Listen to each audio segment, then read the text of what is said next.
انسان جتنے بھی اعمال کرتا ہے اس کی نوعیت دو طرح کی ہوتی ہے. ایک اللہ کی رضا کے لیے، اس کے فریضے کو ادا کرنے کے لیے، اور اس کا صلہ بدلہ خود حاصل کرنے کے لیے. نیکیاں دو طرح کی ہوتی ہیں. ایک نیکی وہ ہوتی ہے جس کا ثواب خود انسان کو ملتا ہے، اور اس نیکی میں بھی بعض عمل ایسے ہوتے ہیں کہ زندگی میں بھی ملتا ہے، مرنے کے بعد بھی اس کا ثواب ملتا ہے. خود اپنے لیے نیکی کرنے کے دو ضابطے ہیں. زندہ جب تک رہے گا جب تک اس کا ثواب ملے گا، اور مرنے کے بعد بھی اس کا ثواب ملے گا. وہ عمل جس کو جو مرنے کے بعد بھی جس کا ثواب ملتا ہے اسے صدقہ جاریہ کہتے ہیں. صدقہ جاریہ کا مطلب ہوتا ہے کہ وہ چیز باقی رہنے والی ہو، اور اس کے گزر جانے کے بعد وہ چیز دوسروں کے کام میں آنے والی، دوسرے لوگ اس سے فائدہ اٹھاتے رہیں، اگرچہ وہ خود بھی فائدہ اٹھائے تو اللہ تعالیٰ اس عمل کو صدقہ جاریہ کے طور پر قبول فرما دیتے ہیں. صدقہ جاریہ کا سب سے بڑا عمل ہے اللہ کے احکام سے، اللہ کے اوامر سے لوگوں کو جوڑنا، لوگوں کا دماغ اور لوگوں کا ذہن بنا کر اللہ کی طرف بلانا. یہ سب سے بڑا عمل ہے کہ انسان جب تک زندہ رہا اس دعوت کا ثواب اس کو ملتا رہا، اور جس کو دعوت دے کر اس نے راہ راست پر لانے کی کوشش کی، دیندار بنانے کی کوشش کی، اس کے عمل کا ثواب بھی داعی کو ملتا رہا، اس کے عمل کا ثواب بھی داعی کو ملتا رہا. پھر وہ داعی جس کو سمجھا بجھا کر اس نے دیندار بنایا ہے، جس کے کہنے سے اللہ نے اس کو دیندار بنا دیا، وہ شخص جتنوں کو دین پر لائے گا، وہ شخص جتنوں کو دین پر لائے گا اس کا ثواب بھی اس پہلے والے کو ملتا ہے. تو سب سے بڑا صدقہ جاریہ یہ ہے کہ انسان خود بھی نیک بنے اور دوسروں کو بھی نیک بنائے. جب دوسروں کو نیک بناتا ہے انسان تو نیک بنائے جانے والے شخص کا بھی ثواب اس کے حصے میں آتا ہے، اور وہ نیک آدمی جتنوں کو نیک بنائے گا اس کا ثواب بھی اس کو ملے گا، اگرچہ وہ گزر چکا ہو. سب سے بڑا عمل اس میں کسی کو عالم بنا دینا، کسی کو حافظ بنا دینا، کسی کو داعی دعوت کے راستے پر ڈال دینا. وہ جتنوں کو اس راستے پر ڈالتا رہے گا، وہ جتنوں کو عالم بناتا رہے گا، وہ جتنوں کو حافظ بناتا رہے گا. پہلا جو شخص جس نے اس کو حافظ بنایا ہے ان کے ثواب میں بھی ان کا ثواب لکھا جاتا ہے. ایک تو یہ ہے صدقہ جاریہ. دوسرا وہ عمل ہے جو انسان زندہ ہے جب تک ثواب مل رہا ہے، اور جب گزر گیا ثواب ختم ہو گیا. وہ ہے یہ اعمال، نماز، روزہ اور صدقہ، خیرات، زکوٰۃ اور حج. ان میں فرائض کا ادا کرنا تو واجب اور ضروری ہے. یہ ہے ڈیوٹی والا عمل. فرائض والا عمل ہے ڈیوٹی والا عمل. وہ جتنا اچھا ہوگا اتنا ہی زیادہ اللہ تعالیٰ اس کی عبادت کو قبول فرمائیں گے. فرائض کے علاوہ بعض اعمال ہیں سنن و نوافل. سنن و نوافل کا ثواب انسان کو ملتا ہے. جب تک وہ عمل کرتا رہے گا اس کا ثواب ملتا رہے گا. کسی کے ذمے کوئی عبادت فرض ہو اور وہ ادا نہ کر سکا تو صرف ایک عمل ایسا ہے کہ اگر جس پر فرض تھا وہ ادا نہ کیا اور وہ وصیت کر دے کہ میری طرف سے تم یہ عمل کر دینا فرض میرا، عبادات میں صرف ایک عبادت ایسی ہے حج والی کہ دوسرے کے کرنے سے پہلے کا حج ادا ہو جائے گا۔ حج فرض مجھ پر تھا، میں بیمار ایسا پڑا کہ مجھے صحت نہیں بنی میری، تو میں نے اپنا مال بھی دیا اور میں نے حکم بھی دیا کہ میرے مال سے تم یہ حج کر دینا، اسے کہتے ہیں حد بدل۔ تو جس کی طرف سے جو اس کے حکم پر، اس کی وصیت پر جو بھی حج کرے گا، اللہ تعالیٰ اس دوسرے کے حج کرنے پر پہلے والے کے حج کا فریضہ ادا کر دے۔ تو عبادات میں صرف حج ہی ایک عمل ایسا ہے جس کو دوسرے کے کر دینے سے اللہ تعالیٰ اس فریضے کو ادا فرما دیتا۔ اس کے علاوہ نماز، روزہ، زکوٰۃ میں بھی اگر کسی والد نے زکوٰۃ نہیں نکالی اور اس کی اولاد نے قربانی نہیں کی پچھلی، اب اس کی اولاد نے مال جوڑ کر اپنے والد نے جتنے سال کی نہیں نکالی تھی اتنے سال کی زکوٰۃ اس کی اولاد نے نکال دی، تو بھی اس کے والد کی طرف سے زکوٰۃ ادا ہوا مانا جائے۔ قربانی پچھلے 4 سال کی نہیں کی والد نے، اس کی اولاد قربانی کا فدیہ ادا کر دے والد کی طرف سے، تو وہ بھی ادا ہو جائے گا۔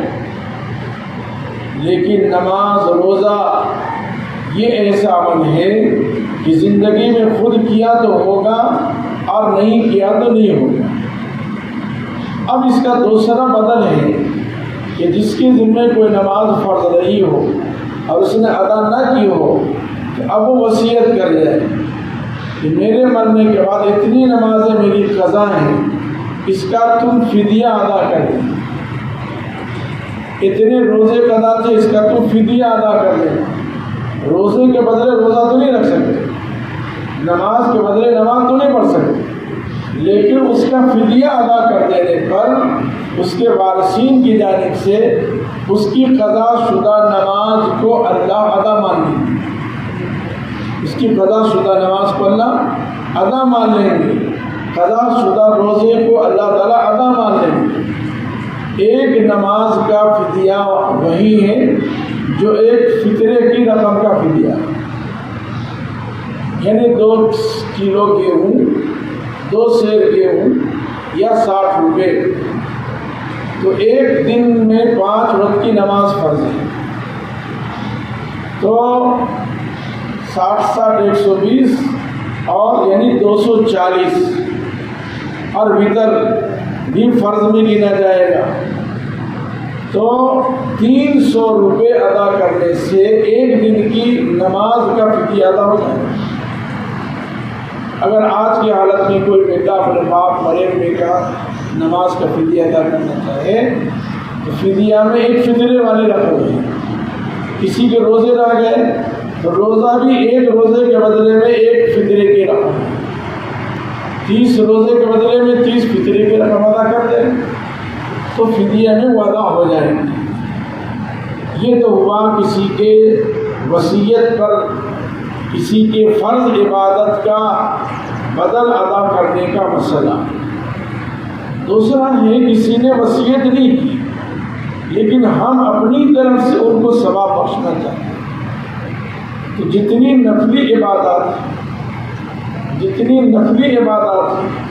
ان نفلی عبادت کا ثواب خود بھی لے سکتے ہیں، دوسروں کو بھی دے سکتے ہیں، زندوں کو بھی دے سکتے ہیں، مردوں کو بھی دے سکتے ہیں۔ جیسے کوئی حج پر گیا تو حج پر جانے کے بعد عمرہ زندوں کی طرف سے بھی کر سکتا ہے، مردوں کی طرف سے بھی کر سکتا ہے، طواف نفلی زندوں کی طرف سے بھی کر سکتا ہے اور مردوں کی طرف سے بھی کر سکتا ہے۔ قرآن کی تلاوت کا ثواب اپنے زندہ والدین کو بھی بخش سکتا ہے اور اپنے مرے ہوئے دادا دادی کو بھی بخش سکتا ہے۔ تو نفلی عبادت کا ثواب زندوں کو بھی بخشنا جائز ہے اور مردوں کو بھی بخشنا جائز ہے، اور ایک عمل میں جتنوں کو شامل کرے گا اللہ تعالیٰ برابر اتنوں کو ثواب عطا فرما دے گا۔ مثال کے طور پر ایک ہی طواف کیا اور ایک طواف میں اس نے اپنے 10 مرحوم کی نیت کر لی، اس کا ثواب میرے فلاں کو ملے، اس ایک ثواب کا ثواب برابر برابر 10 مرحوم کو ملے. یہ 100 زندوں کی نیت کر لی اور 100 مردوں کی نیت کر لی تو اللہ تعالیٰ وہی ایک ثواب کا ثواب 200 آدمی کو عطا فرمائے گا برابر برابر. یہ مسئلہ میں اس لیے عرض کر رہا ہوں کہ رمضان کے مہینے میں بہت سارے لوگ قرآن پڑھتے ہیں اپنے مرحوم کے لیے، ان کے ایصال ثواب کے لیے. ایصال ثواب کا طریقہ تو یہ ہے کہ پڑھتے وقت نیت کرنے کے لیے میں جو پڑھ رہا ہوں فلاں کے ایصال ثواب، تو پڑھتا جائے گا ثواب ان کو ملتا جائے گا، پڑھتا جائے گا ثواب ان کو ملتا جائے گا. بعد میں ختم کر کے بخشنے کی ضرورت نہیں پڑے گی، پڑھتا گیا ثواب ملتا گیا. ہاں پڑھتے وقت نیت نہیں کی اس نے، پڑھتے وقت اپنے لیے نیت کی. اب پورا قرآن ختم ہونے کے بعد اب وہ چاہ رہا ہے کہ اپنے مرحومین کو ثواب بخشے، تو اس ایک قرآن کا ثواب جتنے مرحوم کو بخشنا چاہے اللہ تعالیٰ سب کے حصے میں ایک ایک قرآن کا ثواب عطا فرمائے. اور ایک دوسری رسم جو چل پڑی ہے کہ قرآن کا بخشنا 27 رمضان کو ہوتا ہے کہ بڑی رات میں قرآن بخشے. یہ بھی ایک رسم ہے، اس کی شریعت سے کوئی تعلق نہیں. رمضان کا سب دن برابر ہے، سب رات برابر ہے. جس دن قرآن ختم ہوا اسی دن کر دو. بعض لوگ ہائے باپ کر کے 27 تک قرآن ختم کر لیتے ہیں، اور پھر 27 کے بعد ایسے آزاد ہو جاتے 3 دن قرآن کو چھوٹے ہی نہیں، جبکہ آخری 3 دن پاورفل ہے. آخری وقت ہی تو قیمتی ہوتا ہے. تاجر آخری وقت میں کتنا کام سمجھتا ہے.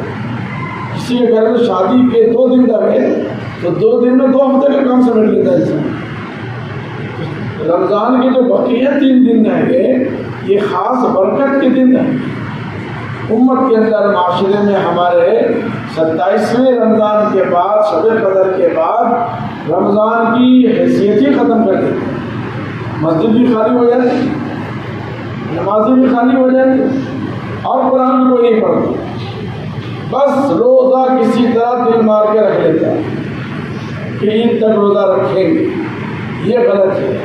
ایصال ثواب کرنا تلاوت کا ہو، نماز کا ہو، روزے کا ہو.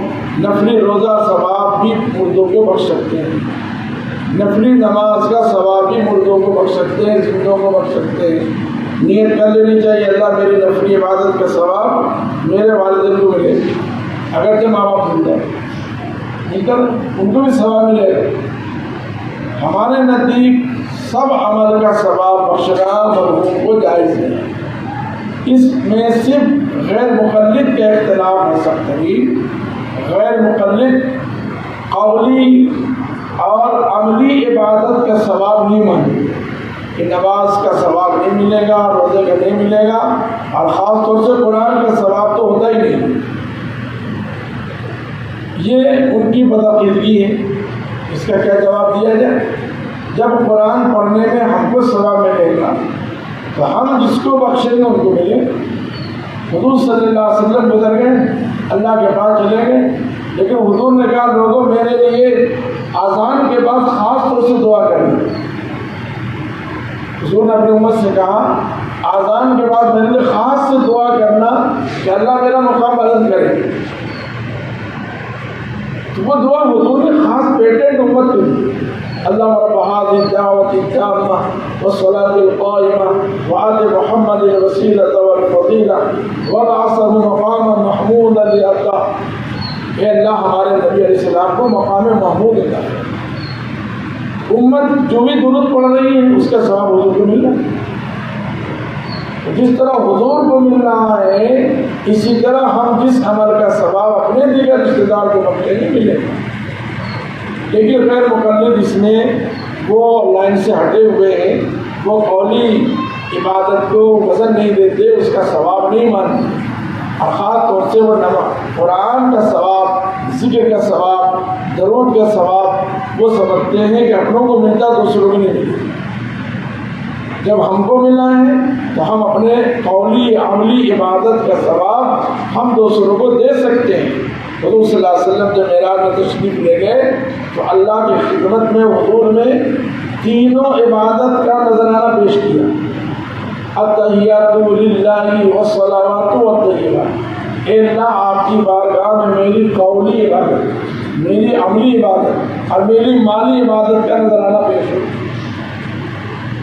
جب اللہ کی خدمت میں حضور میں تینوں عملی عبادت کا نذرانہ پیش ہوا تو اسی طرح وہ عملی عبادتیں نفلی جو ہیں اس کا ثواب اللہ سے زندہ اور مردہ دونوں کے حق میں بخشنا جائے. البتہ ہمارے علماء کا فتویٰ یہی ہے کہ سب سے بہترین ایصال ثواب مالی عبادت, قربانی کا